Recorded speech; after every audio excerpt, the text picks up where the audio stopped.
చంద్రబాబు నాయుడు గారు ఈ కూటమి ప్రభుత్వం గురించి ప్రభుత్వంలో ఎంతో అభివృద్ధి చేసేస్తున్నామంటూ కాకి లెక్కలు చెప్పుకుంటూ వస్తున్నారు.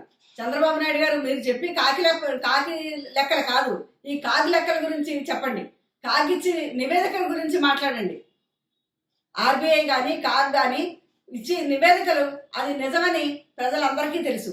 మీరు కాదని అబద్ధాలు చెప్పుకుంటూ వస్తున్నారు. కాగిచ్చిన నివేదిక ప్రకారం ఆదాయం లోటు 163% పడిపోయిందన్నది నిజం కాదా చంద్రబాబు నాయుడు గారు? ఆర్బీఐ లెక్కల ప్రకారం కూడా రెవెన్యూ లోటు ఎంత ఉన్నదన్నది కూడా లెక్కల ప్రకారం ఉన్నది కదా, అది కూడా అబద్ధం అండి. మీరు నిజం కొన్నైనా నిజాలు కొన్ని ఒప్పుకోండి. ఆర్బీఐ లెక్కలు కానీ కాగ్ లెక్కలు కానీ చూసుకుని మేధావులు కూడా ఈ విషయంలో స్పందించాలని మేము మరీ కోరుకుంటున్నాం. ఎందుకంటే ఈయన ఏది చెప్పితే అదే నిజమని ఈ ఎల్లో మీడియా అంతా కూర్చుని ఈ సొల్లు డిబేట్లో పెట్టుకుని మాట్లాడుతుంటారు. దానివల్ల రాష్ట్రం ఇంకా అధపాతాళానికి వెళ్ళిపోతుంది అన్నది అందరూ గమనించాలి.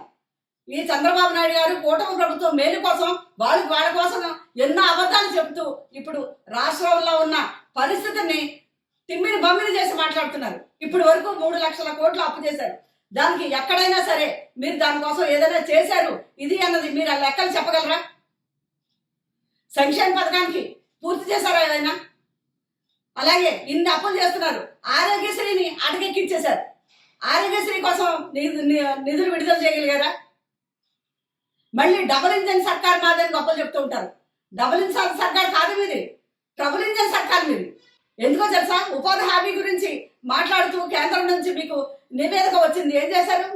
ఉపాధి హామీ ఇక్కడ మీరు చెయ్యాలంటే 4,000 కోట్లు మీరు ముందు కట్టండి అని కేంద్రం మీకు తాకీదు పంపింది కదా.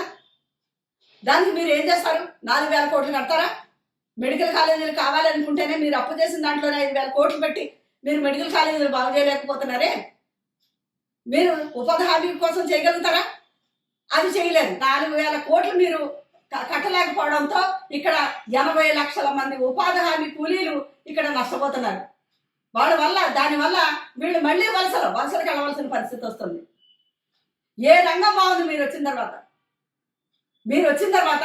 ఇదివరకు మీరు గవర్నమెంట్లో ఉన్నప్పుడు పోలవరాన్ని ఏటీఎం చేసుకున్నారు. ఈ రోజు అమరావతిని ఏటీఎంగా చేసుకుంటున్నారు. అమరావతిని చూపించుకుని ఎక్కడెక్కడి నుంచి అప్పులన్నీ తీసుకొచ్చి ఆ భారాన్నంతా భావితరాలకు కూడా నెత్తి మీద వేసి మీరు చేస్తున్నారు. అమరావతిలో ఆ తుప్పలో చెట్లు కొట్టడానికి మనం 35 కోట్లు అయితే ఇప్పుడు మళ్ళీ ఇంకొక 45 కోట్లు మీరు విడుదల చేశారు. ఎవరు బాబు గారి సంబంధం మొత్తం దాని మీద పెడుతున్నారు. అలాగే 450 కోట్లట మళ్ళీ వరదలు వస్తే నీళ్లు తోడిపోయడానికి. మీరు వచ్చిన డబ్బంతా అమరావతిలోనూ ఆ నీటిలోనూ తోడుకోవడానికి ఆ చెత్త కొట్టడానికి ఇదే చేస్తారా? రాష్ట్రాన్ని అభివృద్ధి పథంలో చేయరా? జగన్మోహన్ రెడ్డి గారు రాష్ట్రాన్ని రావణ కాష్ట చేసేసారన్నప్పుడు మాట్లాడేవారు, బీహార్ అయిపోతుందని మాట్లాడేవారు. మీరు గమనించాలి, ఆర్బీఐ రిపోర్టుల ప్రకారం జగన్మోహన్ రెడ్డి గారి పరిపాలనలో పారిశ్రామిక వృద్ధిలో దక్షిణాది రాష్ట్రాల్లో నంబర్ 1 స్థానంగా ఉంది. దేశం మొత్తం మీద 8వ స్థానంలో ఉంది. తయారీ రంగం తీసుకుంటే జగన్మోహన్ రెడ్డి గారి హయాంలో దక్షిణాది రాష్ట్రాల్లో నంబర్ 1 స్థానంలో ఉంది. అలాగే దేశం మొత్తానికి తీసుకుంటే 5వ స్థానంలో ఉంది. ఇదంతా అభివృద్ధి సంక్షేమాన్ని కూడా 2 కళ్ళుగా ఆయన పరిపాలించారు. 2 సంవత్సరాలు ఆయన కరోనా పోయినా కానీ రాష్ట్రానికి రాజధాని అన్నది లేని పరిస్థితుల్లో కూడా ఆ రాజధాని 10 సంవత్సరాలు వాడుకోమంటే మీరు చేసిన తప్పులకి ఓటుకు నోటు వల్ల మీరు పారిపోయి వచ్చేసారు. దాన్ని ఇక్కడ చేసుకుంటూ కూడా పారిశ్రామిక వాడిది లేకపోయినా అంత వృద్ధి సాధించారు. ఆ వృద్ధి మీరు ఎంతో సాధించేశారని చెప్పుకుంటున్న హైదరాబాద్లో కూడా అలా చేయలేకపోయారు. దక్షిణాది రాష్ట్రాల్లో ఎక్కడా చేయలేకపోయారు. అది జగన్మోహన్ రెడ్డి గారు చేశారు. 5 ఏళ్ల కాలంలో 2 ఏళ్ళు కరోనా పోతే 3 సంవత్సరాల్లో అభివృద్ధి కానీ సంక్షేమం కానీ లెక్కల ఆర్బీఐ కానీ కాగ్ కానీ ఇవన్నీ చెప్తాను. మీ లెక్కలు కూడా చెప్తాను. మీరు చేసిన అప్పులు, మీరు చేసిన తిప్పలు ఇన్ని పెట్టుకుని మీరు ఇంకా అబద్ధాలు చెప్పుతూ ఉంటే ప్రజలు నమ్మే పరిస్థితుల్లో లేరు.